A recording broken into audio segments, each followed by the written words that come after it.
کوئی علاج گاہ تمام قسم کے نشے کے مریضوں کی علاج کی ضروریات کو پورا نہیں کر سکتا، اسی طرح کوئی علاج گاہ تمام طبقات کی ضروریات کو بھی پورا نہیں کر سکتا۔ ولنگ ویز میں ایڈمیشن کے لیے بھی سب سے پہلے میرٹ کو دیکھا جاتا ہے، اور اگر میرٹ پہ کوئی پورا اترتا ہو تو پھر ہم بتاتے ہیں کہ جو پری ایڈمیشن کاؤنسلنگ ہے فیملی کی وہ کتنی دیر ہوگی۔ نشے کے مریضوں میں ایک چنک ہے جس کے لیے ولنگ ویز کارآمد ہو سکتا ہے، اور وہ چنک ہے ایسے مریضوں کا جو کہ پرسکرپشن ڈرگ سے یعنی معالجین کے ہاتھوں نشے کی بیماری میں مبتلا ہوئے ہیں، یا جو مریض ابھی یونیورسٹی میں پڑھ رہے ہیں یا کسی جاب پہ ہیں یا بزنس کی سربراہی کر رہے ہیں، پڑھے لکھے لوگ ہیں اور ان میں کوئی اور اخلاقی برائی نہیں ہے اور کوئی ان کے اندر کرائم کا پہلو نہیں ہے، انہوں نے کبھی کوئی جرم نہیں کیا، کوئی نشہ نہیں بیچا یا کوئی ایسا کام نہیں کیا جسے ہم جرم کی دنیا کا کام سمجھتے ہیں۔ تو یہ سب چیزیں دیکھتے دیکھتے پھر ہم یہ بھی دیکھتے ہیں کہ کیا یہ علاج جو کوئی شروع کرنا چاہتا ہے تو کیا اس علاج کو وہ تکمیل تک بھی پہنچا سکتا ہے کہ نہیں۔ جو لوگ مالی مشکلات کا شکار ہوتے ہیں ان کے لیے ولنگ ویز کوئی بہت زیادہ سوٹیبل علاج گاہ نہیں ہے۔ ولنگ ویز میں صرف وہ لوگ جو ہے بہت بہترین فائدہ اٹھا سکتے ہیں اور اپنے پیاروں کی زندگی میں انقلاب لا سکتے ہیں، جو کہ مسلسل پرجوش ہو کے کام کر سکتے ہوں، جو محنت سے کام کر سکتے ہوں، جو لکھنے پڑھنے سے گھبراتے نہ ہوں، اور جو مسلسل وقت کی اور روپے کی انویسٹمنٹ کر سکتے ہوں۔ ولنگ ویز کی جو پالیسی ہے وہ دو لفظوں کے ارد گرد گھومتی ہے، ایک ہے آنیسٹی اور دوسری ہے ٹرانسپیرنسی۔ ہم چاہتے ہیں کہ جب کوئی فیملی اپنے پیارے کو ولنگ ویز میں داخل کرواتی ہے، ری ایبلیٹیشن پروگرام میں لاتی ہے، تو ہم اس فیملی سے پہلے ہی بتا دیں کہ کیا کیا ہم کر سکتے ہیں اور کیا کیا ہم نہیں کر سکتے، اور جو کچھ ہم کریں گے اس میں کہاں کہاں کوئی قباحت ہو سکتی ہے، what can go wrong and how to fix it. جیسے کاسٹ فیکٹر ہے تو وہ بھی ہم فیملیز کو بہت پہلے بتا دیتے ہیں۔ ہماری ویب سائٹ پہ کاسٹ کے بارے میں ہر قسم کی معلومات موجود ہیں۔ نشے کی بیماری کے علاج میں جہاں 1-to-1 کاؤنسلنگ یا انفرادی کاؤنسلنگ کی بہت اہمیت ہے، وہاں گروپ کی بھی اہمیت بہت زیادہ ہے۔ ہم شروع میں ہی انہیں بتا رہے ہوتے ہیں کہ ہمیں پہلے یہ جائزہ لینا ہوگا، ایویلیویٹ کرنا ہوگا کہ ہم ایک دوسرے کے لیے زیادہ موافق ہیں کہ نہیں، اور ہم چاہتے ہیں کہ لوگوں کا وقت اور محنت اور روپیہ ضائع نہ ہو۔ نشے کی بیماری کے بارے میں یہ کہیں غلط فہمی ذہن میں بیٹھی ہوئی ہے کہ اس کا کوئی ون ٹائم علاج ہوتا ہے۔ سب سے پہلے سمجھ لیں کہ اگر کوئی یہ کہتا ہے کہ آپ ایک دفعہ ہمارے جو ری ایبلیٹیشن سینٹر میں داخل ہوں تو ہمیشہ کے لیے گارنٹی دیتے ہیں کہ پھر آپ کا پیارا نشہ نہیں کرے گا، تو یہ سب باتیں جو ہیں غلط باتیں ہیں۔ ایک دفعہ جب کوئی علاج میں سے گزرتا ہے اور نشہ چھوڑتا ہے اور آپ اسے فالو اپ میں رکھتے ہیں، لیکن اگر کسی طرح وہ سلپ ہو جاتا ہے، ریلیپس ہو جاتا ہے، تو پھر آپ سمجھیں کہ تیزی سے اس کو واپس علاج گاہ میں لانا ضروری ہے، اور ڈسہارٹ ہونے کی بجائے پہلے سے اس کے لیے تیار ہونا چاہیے۔ بین الاقوامی طور پر نشے کی بیماری کو ریلیپسنگ اینڈ ریمیٹنگ ڈس آرڈر کہا جاتا ہے۔ اگر ہم سے کوئی پوچھے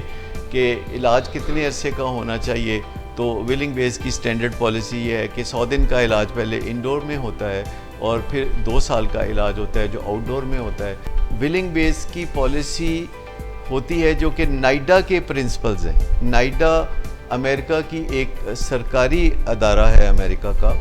جس کا کام ہے کہ وہ نشے کی بیماری اور اس کے علاج کے معاملات کو دیکھے۔ پاکستان میں ولنگ ویز نائڈا کی ان سفارشات کو بہت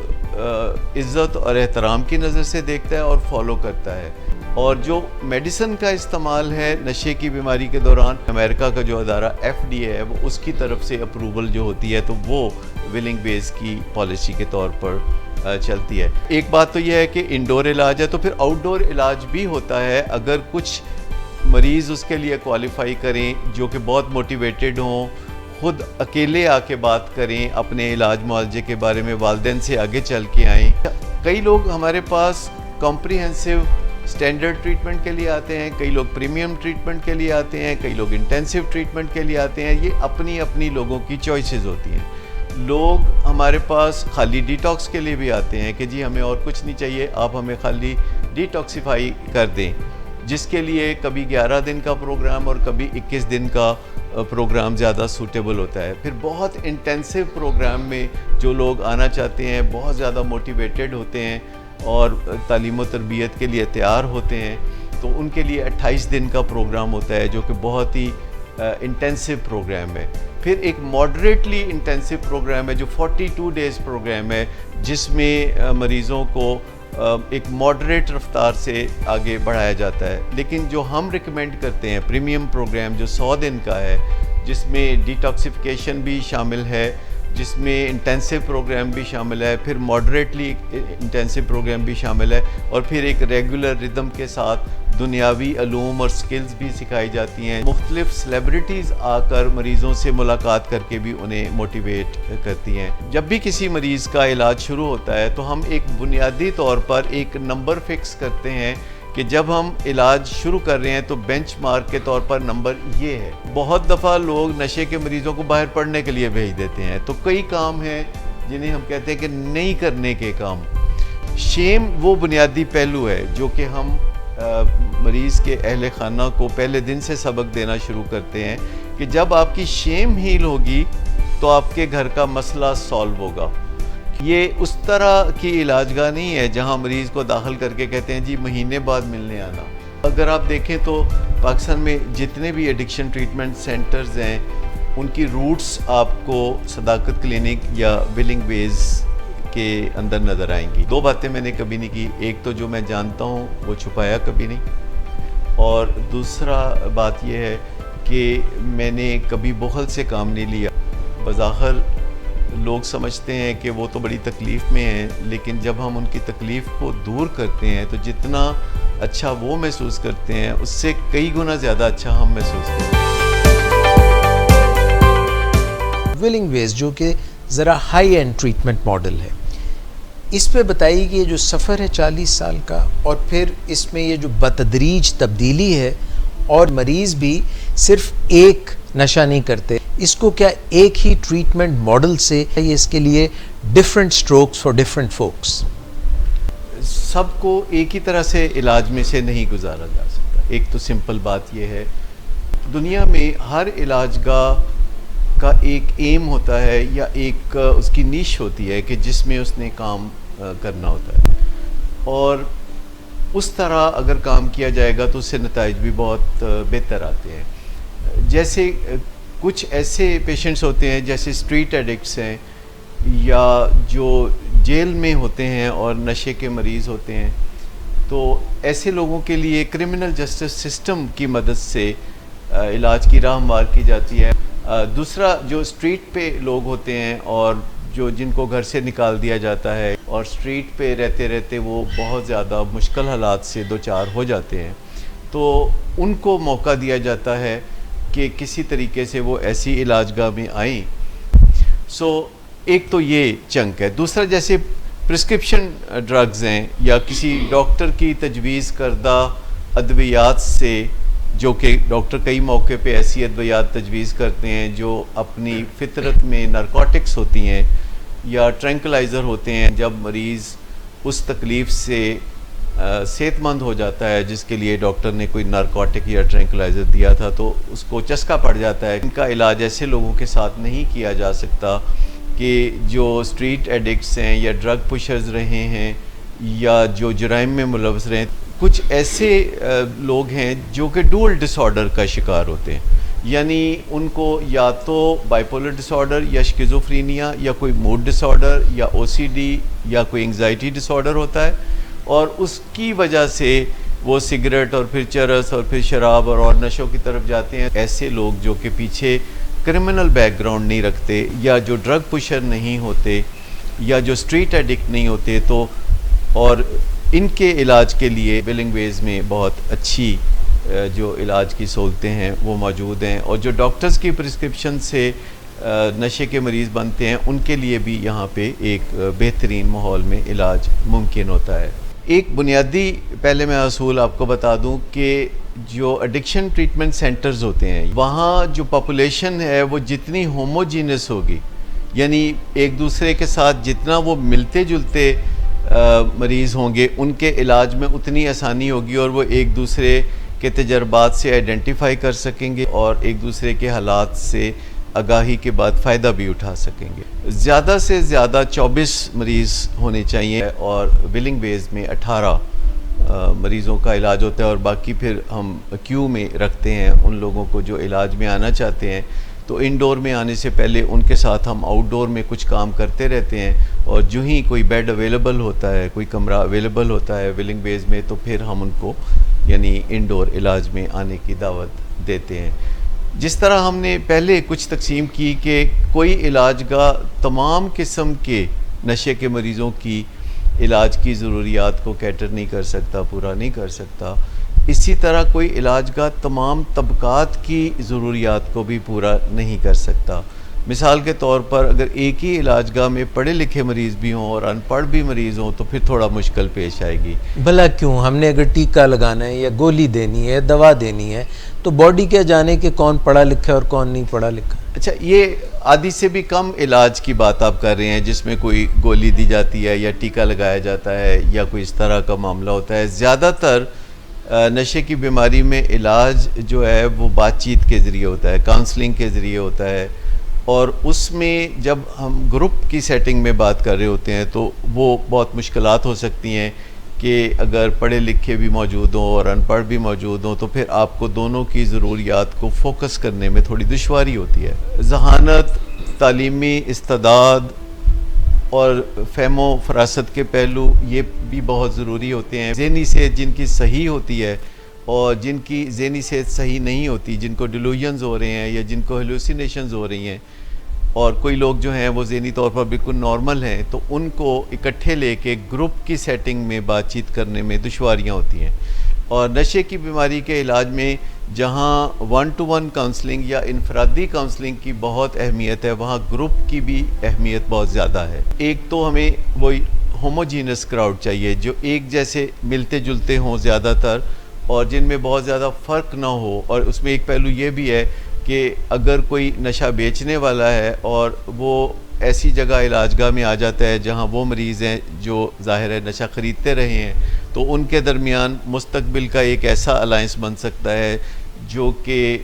کوئی بھی پسند نہیں کرے گا کہ ایسا ہو۔ نہ علاج گاہ والے پسند کریں گے کہ ان کے علاج کے بعد کسی کو کوئی قباحت ملے، نہ والدین نہ مریضوں کے مفاد میں یہ چیز ہے۔ ایڈکشن کا اور کرائم کا آپس میں چولی دامن کا ساتھ ہے۔ ہمارے ہاں جیسے ولنگ ویز میں ہے تو ایسے مریضوں کو ہم یہاں پہ داخل نہیں کرتے جن کی کرمنل بیک گراؤنڈ ہو، یا جو نشہ بیچنے خریدنے میں رہے ہوں، یا جو اخلاقی طور پر بہت زیادہ غلط کاموں میں ملوث رہے ہوں، کیونکہ ہم یہ سمجھتے ہیں کہ ایسے مریض جو ابھی ان چیزوں کی طرف جنہوں نے قدم آگے نہیں بڑھائے، جب وہ اکٹھے رہتے ہیں تو وہ ایک دوسرے سے بری عادتیں بھی سیکھ سکتے ہیں۔ اور ولنگ ویز اس بارے میں بہت فکر مند بھی ہے کہ ہمارے ہاں جو لوگ فائدہ اٹھانے آئیں وہ کسی بھی قسم کا نقصان یا غلط رجحان یہاں سے سیکھ کے نہ جائیں۔ اگر کوئی ہماری بات ہی نہیں سمجھ سکتا تو پھر ہم اسے بتا دیں کہ اس کے لیے کون سی علاج گاہ زیادہ سوٹیبل رہے گی۔ اور ولنگ ویز میں جو کاؤنسلنگ کے لیے انتظامات ہیں یہ زیادہ تر ان لوگوں کے لیے ہیں کہ جو اردو کو اچھی طرح سمجھ سکتے ہوں، انگلش کو بھی کسی حد تک سمجھ سکتے ہوں،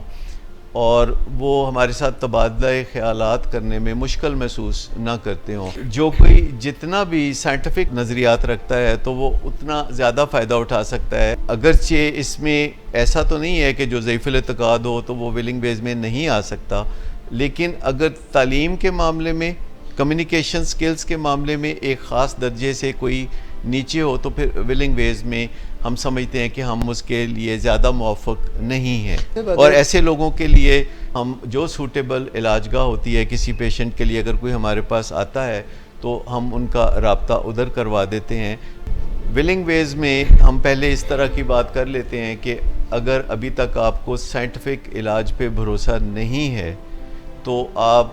کالا جادو یا دم یا تعویذ اور ان معاملات میں جو کچھ کر رہے ہیں وہ پہلے آپ کر لیجئے، اور جب آپ اس سے فارغ ہو جائیں اور آپ سمجھیں کہ پھر بھی علاج کی ضرورت ہے تو پھر آپ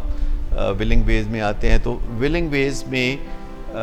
جب ہم پک اینڈ چوز کر رہے ہوتے ہیں پیشنٹس کے علاج کے لیے، کیونکہ ولنگ ویز میں کل ایک وقت میں 18 مریضوں کا علاج ہوتا ہے، لیکن اس سے کئی گنا زیادہ مریض ولنگ ویز میں علاج کے لیے رابطے کر رہے ہوتے ہیں. تو ہم شروع میں ہی انہیں بتا رہے ہوتے ہیں کہ ہمیں پہلے یہ جائزہ لینا ہوگا، ایویلیویٹ کرنا ہوگا کہ ہم ایک دوسرے کے لیے زیادہ موافق ہیں کہ نہیں، کمپیٹیبلٹی ہے کہ نہیں ہے. اور ہم چاہتے ہیں کہ لوگوں کا وقت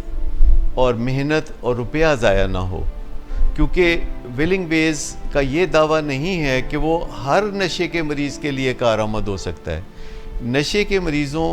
میں ایک چنک ہے جس کے لیے ولنگ ویز کارآمد ہو سکتا ہے، اور وہ چنک ہے ایسے مریضوں کا جو کہ پرسکرپشن ڈرگ سے یعنی معالجین کے ہاتھوں نشے کی بیماری میں مبتلا ہوئے ہیں، یا جو مریض ابھی یونیورسٹی میں پڑھ رہے ہیں یا کسی جاب پہ ہیں یا بزنس کی سربراہی کر رہے ہیں، پڑھے لکھے لوگ ہیں اور ان میں کوئی اور اخلاقی برائی نہیں ہے اور کوئی ان کے اندر کرائم کا پہلو نہیں ہے، انہوں نے کبھی کوئی جرم نہیں کیا، کوئی نشہ نہیں بیچا یا کوئی ایسا کام نہیں کیا جسے ہم جرم کی دنیا کا کام سمجھتے ہیں. تو یہ سب چیزیں دیکھتے دیکھتے پھر ہم یہ بھی دیکھتے ہیں کہ کیا یہ علاج جو کوئی شروع کرنا چاہتا ہے تو کیا اس علاج کو وہ تکمیل تک بھی پہنچا سکتا ہے کہ نہیں. جو لوگ مالی مشکلات کا شکار ہوتے ہیں ان کے لیے ولنگ ویز کوئی بہت زیادہ سوٹیبل علاج گاہ نہیں ہے. ان کے لیے صداقت کلینک میں گنجائش ہے یا کچھ اور علاج گاہیں ہیں جو اس سلسلے میں بہت اچھا کام کر رہی ہیں، تو وہاں ان کا علاج سستے میں ہو سکتا ہے. سرکاری علاج گاہوں میں جہاں فری میں ہو سکتا ہے تو ان کے لیے ہم رہنمائی مہیا کرتے ہیں. لیکن ولنگ ویز میں صرف وہ لوگ جو ہے بہت بہترین فائدہ اٹھا سکتے ہیں اور اپنے پیاروں کی زندگی میں انقلاب لا سکتے ہیں، جو کہ مسلسل پرجوش ہو کے کام کر سکتے ہوں، جو محنت سے کام کر سکتے ہوں، جو لکھنے پڑھنے سے گھبراتے نہ ہوں، اور جو مسلسل وقت کی اور روپے کی انویسٹمنٹ کر سکتے ہوں. تو بہت جلد ان کا پیارا جو ہے وہ ایک بہترین زندگی کی طرف جا سکتا ہے اور وہ ایک روشن خیال انسان کے طور پر خوشحال زندگی گزار سکتا ہے. ناظرین ایک چھوٹی سی بریک لیں گے. مجھے ایڈکشن کے فیلڈ میں کام کرتے ہوئے کوئی 40 سے زیادہ سال ہو گئے. ان گنت لوگوں کا علاج کیا، لیکن 90% نے اپنے ڈرگ یوز کا آغاز چرس سے کیا تھا. اصل میں جس کی خاطر لوگ چرس استعمال کرتے ہیں وہ THC ہے، ٹیٹرا ہائیڈرو کینابینول. چرس ہماری ایسے مدد کرتی ہے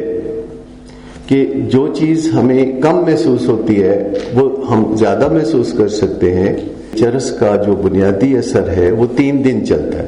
چرس یوز ڈس آرڈر کا مطلب یہ ہے کہ کہیں دوسرے لوگوں میں چرس یوز ان آرڈر بھی ہوتا ہے. 10 دفعہ کوئی چرس زندگی میں استعمال کرتا ہے، صرف 10 دفعہ، تو اس کو شکیزوفرینیا ہونے کے امکانات 70% زیادہ ہو جاتے ہیں. اگر کوئی ہفتے میں 1 دفعہ چرس پیتا ہے اور ایسا وہ 100 ہفتے کرتا ہے تو اس کا IQ 10 درجے نیچے آ جاتا ہے. چرس کا استعمال بھی فروغ پاتا ہے کلاس روم کے باہر. پاکستان میں اس وقت کوئی 80 لاکھ لوگ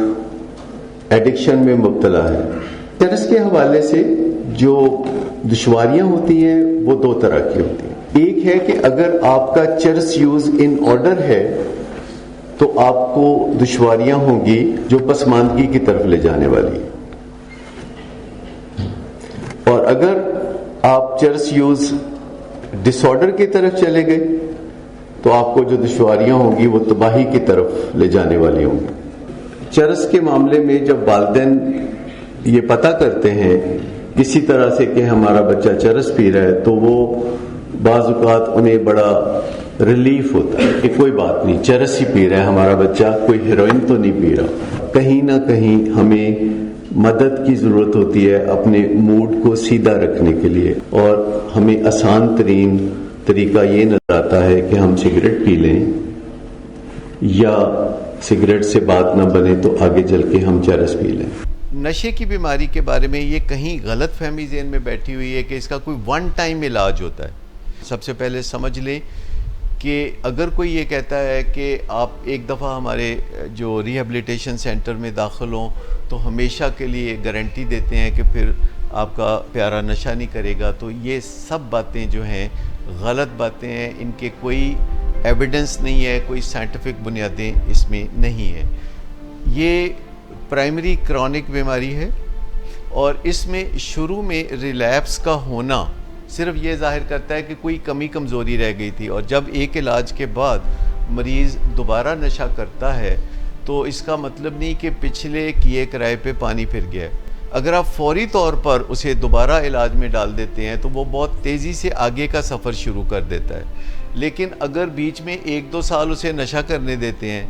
اور وہ کچھ اور بہت زیادہ بری عادتیں سیکھ لیتا ہے اور اینٹی کاؤنسلنگ میں رہتا ہے، کیونکہ جب کوئی علاج گاہ میں نہیں ہوتا یعنی کاؤنسلنگ میں نہیں ہوتا اور معاشرے میں نشہ کرتا پھر رہا ہوتا ہے تو وہ اینٹی کاؤنسلنگ میں ہوتا ہے، وہ بری باتیں سیکھ رہا ہوتا ہے. سو ایک دفعہ جب کوئی علاج میں سے گزرتا ہے اور نشہ چھوڑتا ہے اور آپ اسے فالو اپ میں رکھتے ہیں، لیکن اگر کسی طرح وہ سلپ ہو جاتا ہے، ریلیپس ہو جاتا ہے، تو پھر آپ سمجھیں کہ تیزی سے اس کو واپس علاج گاہ میں لانا ضروری ہے اور ڈسہارٹ ہونے کی بجائے پہلے سے اس کے لیے تیار ہونا چاہیے. بین الاقوامی طور پر نشے کی بیماری کو ریلیپسنگ اینڈ ریمیٹنگ ڈس آرڈر کہا جاتا ہے، یعنی اس میں ابتدائی طور پر آپ کو ٹھوکر لگ سکتی ہے، نشے چھوڑنے کا جو کام ہے اس میں تھوڑی رکاوٹ آ سکتی ہے، سلگن ہو سکتی ہے، ڈپریشن ہو سکتی ہے، نشے کا کوئی اکا دکا واقعہ ہو سکتا ہے، تو اس کو کور اپ کرنے کے لیے پہلے سے پلان موجود ہونا چاہیے. ایک سائنٹیفک اپروچ کے تحت سمجھنا چاہیے کہ تمام پرائمری کرونک پروگریسو بیماریاں جو کہ ایک مسلسل علاج مانگتی ہیں، ان میں سے اگر کسی بیماری کا سب سے بہترین علاج میسر ہے تو وہ نشے کی بیماری ہے. اگر کوئی علاج کے بعد نشہ نہیں کرتا اور مسلسل فالو اپ ٹریٹمنٹ میں رہتا ہے یعنی کاؤنسلنگ میں رہتا ہے اور اپنے بیہیویئر پہ کام کرتا ہے، اپنی ذات کو بہتر بناتا ہے، تو آپ یوں سمجھیں کہ یہ وہ واحد بیماری ہے کہ جس سے شفا کے بعد وہ پہلے سے بھی ایک اعلیٰ اور زبردست انسان بن جاتا ہے. اگر مالی حیثیت کمزور ہے تو علاج میں ہر چند دن کے بعد موٹیویشن یا جوش نیچے آئے گا اور علاج کے ادھورا رہ جانے کے امکانات بھی بہت زیادہ ہو جائیں گے. جب ایک دفعہ علاج شروع کیا جاتا ہے تو ذہن میں ہونا چاہیے کہ آگے چل کر کیا ہوگا، اور یہ علاج جو ہے کوئی 2-4 دن 10 دن کا نہیں، بلکہ جو انڈور ٹریٹمنٹ دنیا میں جو شارٹ ٹرم مانا جاتا ہے وہ 90 دن کا مانا جاتا ہے. اگر ہم سے کوئی پوچھے کہ علاج کتنے عرصے کا ہونا چاہیے تو ویلنگ ویز کی سٹینڈرڈ پالیسی یہ ہے کہ 100 دن کا علاج پہلے انڈور میں ہوتا ہے اور پھر 2 سال کا علاج ہوتا ہے جو آؤٹ ڈور میں ہوتا ہے، اور پھر ساری عمر کا علاج ہوتا ہے جو مریض خود اپنا علاج کرتا ہے. سر یہ ویلنگ ویز کی پالیسی ہے یا یہ مستند جو طریقہ علاج دنیا میں وہی یہ علاج ہے یا یہ کوئی ویلنگ ویز کا اپنا علاج؟ ایک ہی بات ہے. ویلنگ ویز کی پالیسی ہوتی ہے جو کہ نائڈا کے پرنسپلز ہیں. نائڈا امریکہ کی ایک سرکاری ادارہ ہے امریکہ کا، جس کا کام ہے کہ وہ نشے کی بیماری اور اس کے علاج کے معاملات کو دیکھے، اور اس میں ہر سال وہ سفارشات دیتے ہیں جو کہ پرنٹڈ فارم میں ان کی ویب سائٹ پہ یعنی نائڈا کی ویب سائٹ پہ بھی موجود ہوتی ہے، اور ان کو principles of drug addiction treatment کہتے ہیں. پاکستان میں ویلنگ ویز نائڈا کی ان سفارشات کو بہت عزت اور احترام کی نظر سے دیکھتا ہے اور فالو کرتا ہے، اور جو میڈیسن کا استعمال ہے نشے کی بیماری کے دوران امریکہ کا جو ادارہ FDA ہے وہ اس کی طرف سے اپروول جو ہوتی ہے تو وہ ویلنگ ویز کی پالیسی کے طور پر چلتی ہے. ایک بات تو یہ ہے کہ انڈور علاج ہے، تو پھر آؤٹ ڈور علاج بھی ہوتا ہے. اگر کچھ مریض اس کے لیے کوالیفائی کریں جو کہ بہت موٹیویٹڈ ہوں، خود اکیلے آ کے بات کریں اپنے علاج معالجے کے بارے میں، والدین سے آگے چل کے آئیں اور مسلسل ان کے ہم یورین سیمپلز دیکھیں جن میں منشیات کی مقدار کم ہو رہی ہے اور ان کی موٹیویشن میں کوئی فرق نہیں آتا، اور ایک پہلو یہ بھی ہے کہ وہ اسکول کالج یا یونیورسٹی میں تعلیم حاصل کر رہے ہوں یا پھر اپنے کاروبار میں ایکٹیولی انگیجڈ ہوں اور یا سرکاری یا غیر سرکاری ملازمت میں اگر وہ ہوں، تو ایسے لوگوں کو ہم خالی آؤٹ ڈور بیسس پہ علاج میں بھی ڈالتے ہیں. لیکن بیچ میں اگر ان کو ڈی ٹاکسیفیکیشن کی ضرورت ہو، یعنی نشہ چھوڑنے پہ جو تکلیفیں ہوتی ہیں اس کے علاج کی ضرورت ہو، تو وہ ہوم ڈی ٹاکس کے طور پر ہم کرتے ہیں، جس میں ایک فیملی ممبر یہ اہتمام کرتا ہے کہ گھر کی فضا جو ہے وہ محفوظ ہو جائے مریض کے علاج کے لیے، اور دوسرا فیملی ممبر ہم سے ٹریننگ حاصل کرتا ہے بطور نرس کے کہ وہ کیسے ہماری ہدایات کی روشنی میں اس کو ہوم ڈی ٹاک کے مرحلے سے گزار سکتا ہے. اچھا، کئی لوگ ہمارے پاس کمپریہنسو اسٹینڈرڈ ٹریٹمنٹ کے لیے آتے ہیں، کئی لوگ پریمیم ٹریٹمنٹ کے لیے آتے ہیں، کئی لوگ انٹینسو ٹریٹمنٹ کے لیے آتے ہیں. یہ اپنی اپنی لوگوں کی چوائسیز ہوتی ہیں. لوگ ہمارے پاس خالی ڈی ٹاکس کے لیے بھی آتے ہیں کہ جی ہمیں اور کچھ نہیں چاہیے، آپ ہمیں خالی ڈی ٹاکسیفائی کر دیں، جس کے لیے کبھی 11 دن کا پروگرام اور کبھی 21 دن کا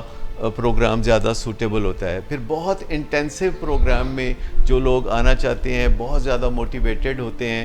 اور تعلیم و تربیت کے لیے تیار ہوتے ہیں، تو ان کے لیے 28 دن کا پروگرام ہوتا ہے جو کہ بہت ہی انٹینسو پروگرام ہے. پھر ایک ماڈریٹلی انٹینسو پروگرام ہے جو 42 ڈیز پروگرام ہے، جس میں مریضوں کو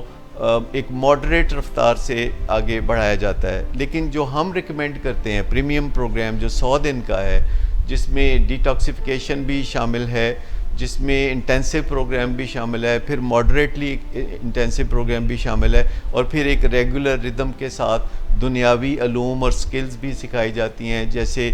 بہت سی ایسی چیزیں ہیں جو ہماری علاج گاہ میں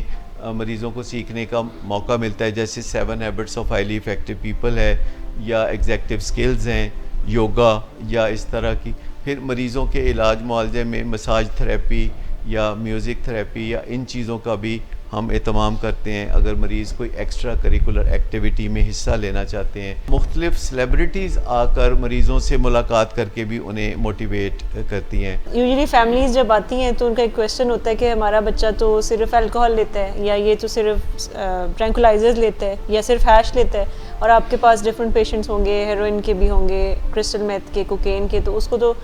آئیڈیاز آ جائیں گے، ڈفرینٹ ڈرگس کا پتہ چل جائے گا. اس میں بڑا آسان سا جواب ہے کہ جو لوگ ابھی ایڈکشن میں بہت ڈیپ نہیں گئے اور جنہوں نے مختلف ڈرگس کے تجربات نہیں کیے، تو ان کو تو ہم انڈور نہیں کرتے، ان کو تو ہم آؤٹ ڈور بنیادوں پر علاج کرتے ہیں. اور ہم چاہتے ہیں کہ اگر وہ کچھ نہ کچھ پروڈکٹیو کام کر رہے ہیں اسکول کالج یونیورسٹی میں یا کوئی جاب کر رہے ہیں تو وہ کرتے رہیں اور آؤٹ ڈور میں آئیں، اور یا پھر چھوٹے ڈی ٹاکس پروگرام کے لیے ان کو ہم کرتے ہیں بیچ میں جب ضرورت پڑتی ہے. ایک چھوٹا سا وقفہ لیں گے. غصے کا میں نے پیراڈائم سے ریلیشن شپ بنانا چاہا، کیونکہ بعض اوقات جو نظریے کی تبدیلی ہے، جو زاویہ نگاہ جب بدل جاتا ہے تو اس سے بہت فرق پڑتا ہے. جیسے اگر آپ کو آپ کی کوئی سہیلی یہ کہے کہ اس نے 4 بجے آپ سے ملنے کے لیے آنا ہے اور آپ اس کا انتظار کر رہی ہوں اور وہ نہ آئے، اور جب آپ اسے کال کریں تو وہ فون بھی نہ اٹھائے، تو آپ کو غصہ آئے گا. لیکن اس سے چند گھنٹوں بعد آپ کو آپ کی سہیلی کا فون آئے اور وہ یہ بتائے کہ اس کے فادر کو ایک ہارٹ اٹیک کا سامنا تھا اور وہ ہسپتال میں ICU میں ہے اور فون بھی اسی لیے نہیں اٹھا سکی تھی، تو آپ کے غصے کا کیا بنے گا؟ ختم ہو جائے گا. تو اس کا مطلب ہے کہ کسی نظریے کی تبدیلی سے، کسی زاویہ نگاہ کی تبدیلی سے غصے میں تبدیلی آ سکتی ہے. ویسٹرن سائنس سائیکالوجی غصے کو مینیج کرنے کے لیے بہت سے حل بتاتی ہے اور وہ بڑے کارآمد حل ہیں، لیکن نظریات بذات خود بہت تبدیلی لاتے ہیں. اگر ہم اپنے آپ کو اس بات پہ پروگرام کر لیں کہ یہ ایک حرام چیز ہے کہ جس سے ہم نے بچنا ہے، تو اس کا مطلب ہے کہ پھر ہم اپنے غصے کو لفظوں میں بدل دیں گے. ہم بات چیت کے ذریعے اپنا نقطہ نظر بیان کریں گے، لیکن غصے کا اظہار ہم شاؤٹنگ کر کے نہیں کریں گے،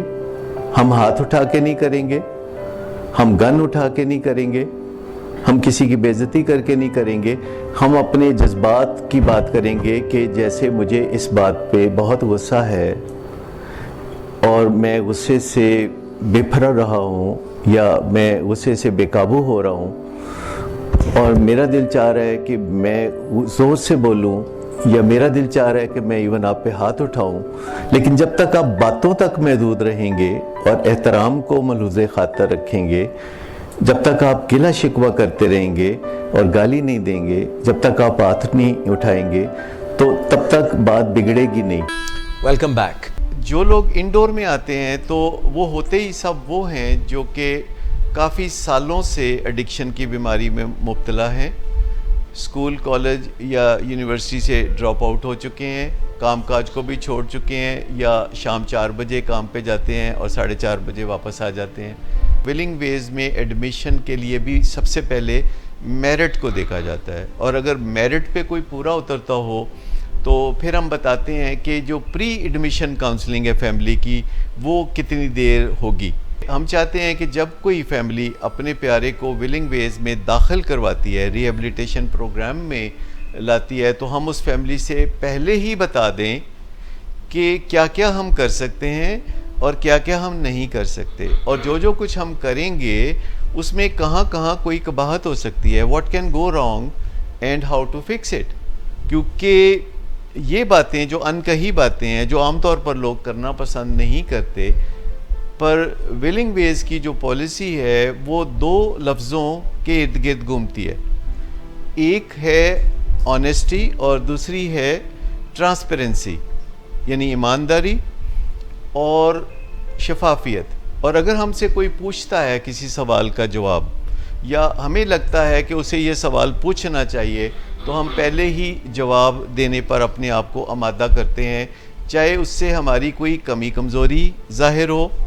یا کوئی منفی پہلو سامنے آئے. تو ہم فیملیز کو سب سے پہلے بتا دیتے ہیں. جیسے کاسٹ فیکٹر ہے تو وہ بھی ہم فیملیز کو بہت پہلے بتا دیتے ہیں. ہماری ویب سائٹ پہ کاسٹ کے بارے میں ہر قسم کی معلومات موجود ہیں, ہمارے آؤٹ ڈور پروگرام کی, انڈور پروگرام کی, ڈی ٹاکس کی, یا کسی ایک سیشن کی, یا ایویلیویشن سیشن کی, یا جو ہمارا گروپ سیشن ہوتا ہے جسے ہم سٹیک ہولڈر سیشن کہتے ہیں, جس میں فیملیز بھی ہوتی ہیں, ہمارے انڈور پیشنٹ بھی ہوتے ہیں ایک ہال میں, اور باہر سے جو فالو اپ کے پیشنٹس آتے ہیں وہ بھی بیٹھے ہوتے ہیں سب اس طرح. اس میں اسے ہم سٹیک ہولڈر سیشن اس لیے کہتے ہیں کہ وہاں ہر سوال کیا جا سکتا ہے اور ہم ہر سوال کا اپنی استعداد کے مطابق جواب دیتے ہیں. جب بھی کسی مریض کا علاج شروع ہوتا ہے تو ہم ایک بنیادی طور پر ایک نمبر فکس کرتے ہیں کہ جب ہم علاج شروع کر رہے ہیں تو بینچ مارک کے طور پر نمبر یہ ہے. اچھا, یہ کانسیپٹ کچھ ایسے ہے کہ جیسے پاکستان کی سٹاک ایکسچینج ہے جو آج کل 38,000 پر ہے, اور کوئی 2-2.5 سال پہلے یہ 55,000 پہ تھی. تو 55,000 سے اگر آج ہماری سٹاک ایکسچینج 38,000 پر ہے تو اس کا آبویسلی مطلب یہ ہے کہ ہم نے اجتماعی طور پر اپنے ملک کی سطح پر بہت سے پوائنٹس کھوئے ہیں اور بہت سی گڑبڑ ہو چکی ہے. لیکن کبھی آج سے 8-9 سال پہلے ہماری سٹاک ایکسچینج 5,000 پوائنٹس پہ آ گئی تھی اور بالکل اس کا بھٹا بیٹھ گیا تھا. یعنی اس وقت حالات بہت ہی خراب ہو گئے تھے, اور پھر آہستہ آہستہ سٹاک ایکسچینج جو ہے وہ بہتری کی شکل اختیار کرتے کرتے 55,000 تک گئی. سو ہم کسی فیملی کا جب علاج شروع کرتے ہیں اور انٹیک ایویلیویشن کرتے ہیں تو ہم اپنے طور پر فیملی کے ساتھ مل کے ایک جو نومیریکل ہے, جو ایک بینچ مارک ہے کہ وہ ان کی جو سٹاک ایکسچینج ہے یا ان کی جو ریکوری ہے وہ سٹارٹنگ پوائنٹ پہ کتنے اعداد و شمار کی حامل ہے, اور وہ ایک جو عدد ہے ہم وہ فکس کر لیتے ہیں. پھر ان کو بتاتے ہیں کہ ہر روز جب آپ اس علاج معالجے میں حصہ لیں گے بطور فیملی کے, اور مریض بھی اس علاج معالجے میں حصہ لے گا اور ہم بھی اپنی کوششیں کریں گے, تو ہر دن مریض کی علاج میں جو بہتری ہوگی وہ اعداد و شمار سے ظاہر ہوگی, اور وہ اعداد و شمار کبھی اوپر جائیں گے اور کبھی ہو سکتا ہے تھوڑے نیچے بھی جائیں. اس میں کچھ اعداد و شمار کا تعلق خود مریض سے ہے اور کچھ اعداد و شمار کا تعلق علاج کرنے والے پروفیشنل سے ہیں اور بہت سے اعداد و شمار کا تعلق جو ہے وہ فیملی ممبر سے ہیں جو علاج میں ایکٹیولی انوالو ہیں. جب ہم چیزوں کو ناپ تول کے نظام میں لے آتے ہیں تو وہ اہمیت اختیار کر جاتی ہیں اور ان میں بہتری تیزی سے آنا شروع ہو جاتی ہے. جو پچھلے 40 سال میں نے دیکھا ہے کہ دن بدن علاج جو ہے وہ بہتری کی طرف جا رہا ہے, اور یہ جو علاج بہتری کی طرف جا رہا ہے تو یہ سائنسدان جو دنیا بھر میں اس فیلڈ میں کام کرتے ہیں یہ ان کی ہارڈ ورک اور سمارٹ ورک کا نتیجہ ہوگا. تو اگر ابھی علاج میں کوئی کمی ہے, مل جل کے یعنی مریض, فیملی اور ہم اس کو کمی اور کمزوری کو سیٹ اسائڈ کر کے آگے بڑھنے کا کوئی چارہ کریں. ویلکم بیک ناظرین. ایک کی ورڈ ہے جو میں کہنا چاہوں گا کہ جو پرفیکشن ہے اس کی طرف نہیں توجہ دینی, پروگرس کی طرف توجہ دینی ہے. اور پروگرس کا مطلب ہے کہ کل سے پرسوں سے تو مریض بہتر ہوگا, لیکن وہ پرفیکٹ نہیں ہوگا, وہ بالکل پہلے جیسا بھی نہیں ہوگا اور وہ فرشتہ بھی نہیں ہوگا, تو وہ گھر کا ایک فرد ہوگا. اور جیسے علاج کا حصہ ہے کہ ہم انٹرونشن ڈیٹا پریزنٹیشن کا موقع بھی دیتے ہیں فیملی کو, جو کہ 3 موقعوں پہ فیملی مریض کو بتاتی ہے کہ وہ کیا کیا قباحتوں میں مبتلا رہا اور کیوں اس کے علاج کی ضرورت پیش آئی. نیک نیستی سے جو بھی کام کیا جائے اس کا مینڈیٹ ہوتا ہے, اور دنیا کے جو جدید ممالک ہیں وہاں تو ایسی کورٹس ہیں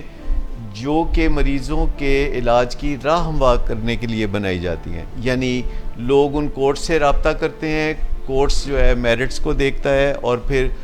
مریض کے لیے علاج کو لازم قرار دیتا ہے. بیماریوں میں لیگیلٹی اور انلیگیلٹی کا پہلو نہیں ہوتا. اگر کسی کے لیے الکوہل یا نشہ ایک تباہی کا راستہ ہموار کر رہا ہے اور پھر پاکستان میں تو یہ ہے ہی اللیگل, تو ان سب پہلوؤں کو مد نظر رکھ کے اگر کوئی اس قباحت میں مبتلا ہے تو جتنا رشتہ کسی کا اس کے ساتھ بنتا ہے اس کی زندگی میں اتنا دخل دینا تو پھر بنتا ہے. جب بھی ہمیں ان چیزوں کا پتہ چلے تو ہمیں چاہیے کچھ بنیادی معلومات حاصل کریں کسی ویب سائٹ سے,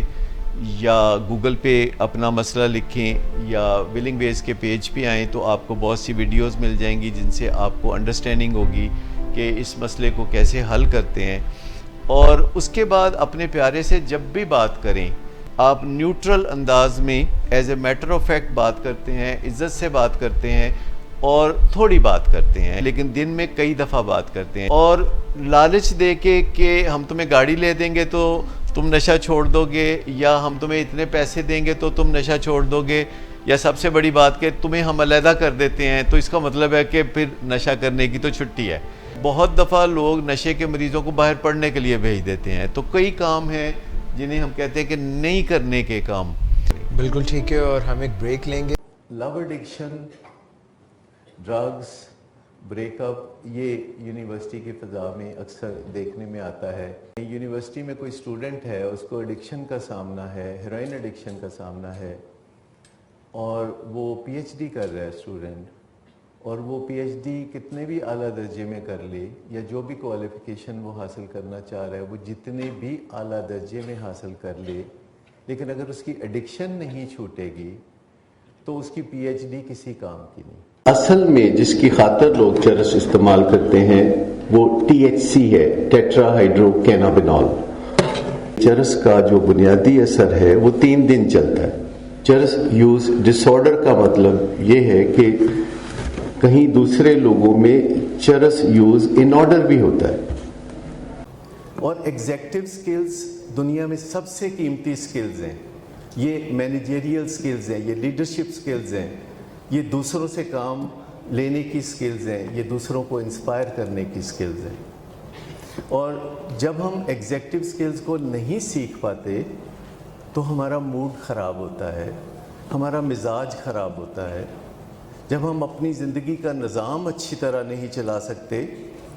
تو پھر ہمیں بڑی بدمزگی ہوتی ہے, اور اس بدمزگی کو دور کرنے کے لیے کوئی ہمیں سگریٹ کی راہ پہ لگاتا ہے,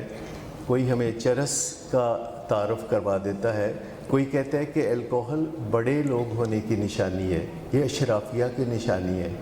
در حقیقت یہ آج کے زمانے میں سٹریس کو مینیج کرنے کی بجائے ایک ایسا آلٹرنیٹ اور غلط طریقہ ہے جس سے کہ زندگیاں برباد ہوتی ہیں. میں نے بہت سے ایسے اسٹوڈنٹس کو دیکھا ہے جو لاہور کی بہترین درسگاہوں میں پڑھتے ہیں اور وہ ڈرگس کرتے ہیں, اور جتنی بہترین درسگاہ وہاں اتنا ہی زیادہ اس کا رجحان. تو جہاں رومانس ہوتا ہے وہاں بریک اپ بھی ہوتا ہے,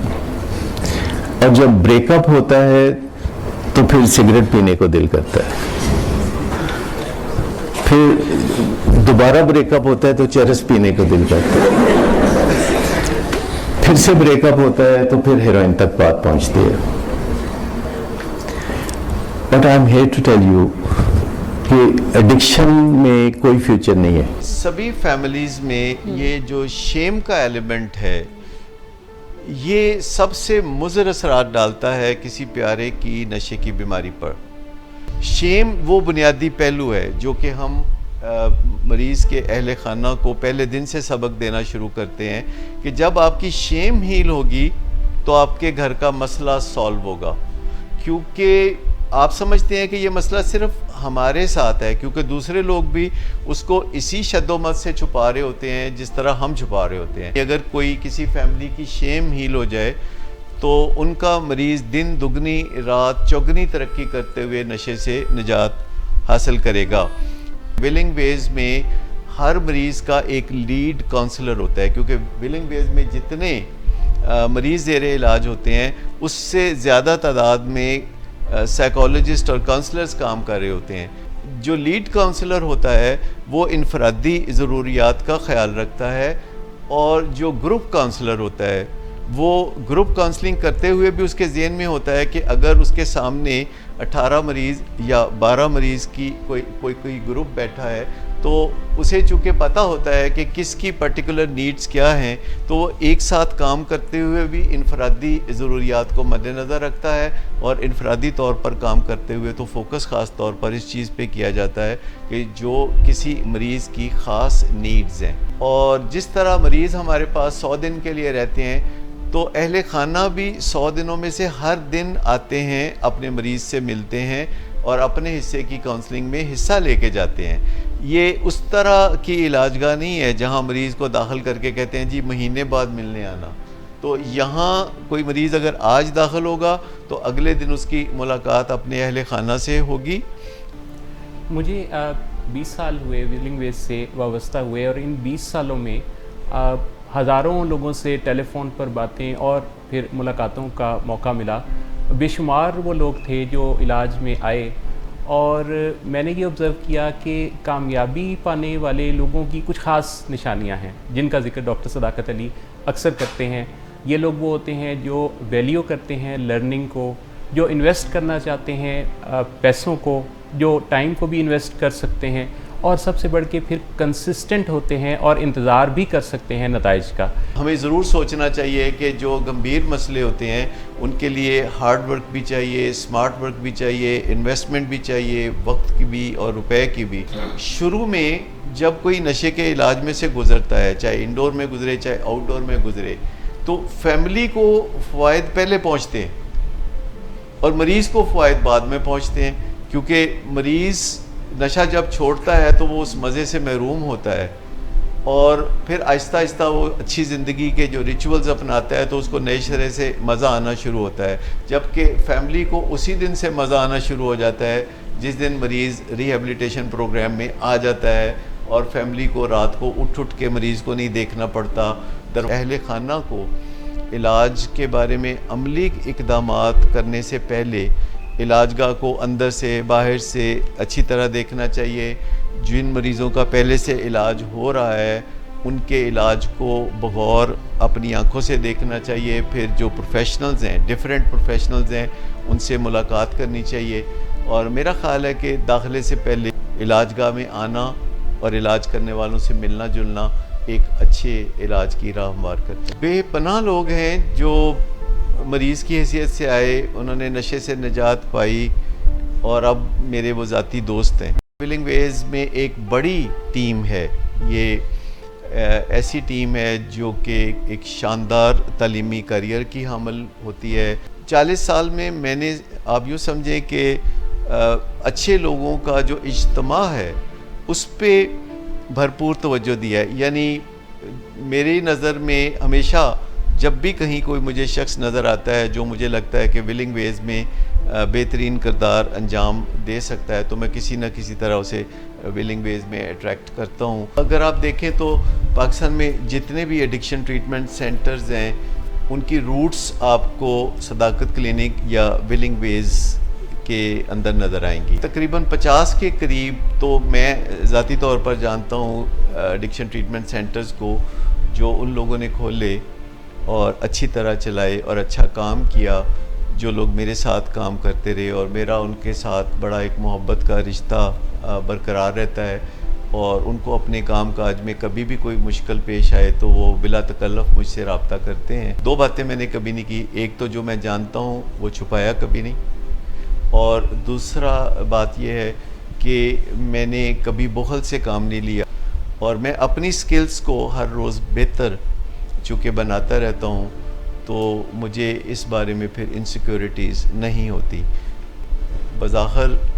لوگ سمجھتے ہیں کہ وہ تو بڑی تکلیف میں ہیں, لیکن جب ہم ان کی تکلیف کو دور کرتے ہیں تو جتنا